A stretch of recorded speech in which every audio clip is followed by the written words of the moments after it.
အားလုံးပဲမင်္ဂလာပါနော်ဒါလေးကတော့ရေပူရေအေးလေးပေါ့နော်သူကတော့ဂျပန်ကြလေးတွေကဘူးကိုသူကအောက်မှာထည့်ရတာပေါ့နော်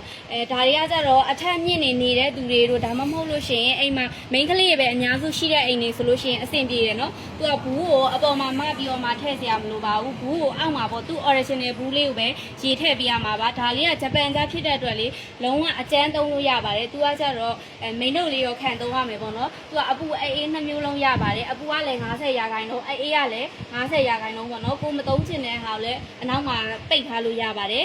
ဒါလေးတွေကတော့ဈေးနှုန်းလေးကမိန်တို့ဝက်တစ်ထောင်ပါအောင်မှာ2သိန်းခွဲပါနော်2သိန်းခွဲဆိုလို့ရှိရင်ဒါတော်တော်လေးကိုမှတက်နေပါပြီမိန်တို့ကလည်းဝက်တစ်ထောင်သူနဲ့လုံးဝအပြည့်နိုင်တဲ့ဝက်တစ်ထောင်မိန်တို့ကိုထည့်ပေးမှာပါနော်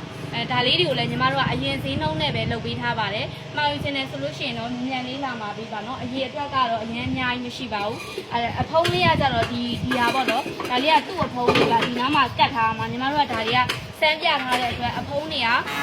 ဖွင့်ထားတာပေါ့နော်။ကတ်မယ်ဆိုရင်တော့သူကဒီလိုလေးအုပ်ထားမှာပါ။အဲ့လိုဆိုရင်ရေဘူးအတွင်းထဲမှာမမြင်ရတော့ဘူးပေါ့နော်။ရေဘူးကသူကအောက်မှာသူ့ original ဘူးလေးတွေကိုရေလေးဖြည့်ဖြည့်ပေးလိုက်ရုံပါပဲ။ဈေးနှုန်းလေးက2သိန်းခွဲနဲ့ပဲလုပ်ပေးထားပါတယ်။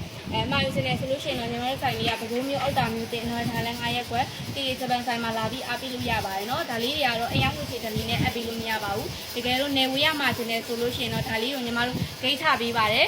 ငွေလွှဲရလဲဒါလေးတွေကိုညီမတို့ Viber မှာတိတ်ချစမ်းပြတဲ့ပုံလေးတွေပို့ပြီးတယ်ဂိတ်ပေါင်ချာလေးတွေပို့ပြီးမှငွေလွှဲပေးလို့ရပါတယ်เนาะရုံကြည်ကြည်နဲ့ငွေလွှဲပေးလို့ရပါတယ် Viber နံပါတ်က89986958ပါเนาะ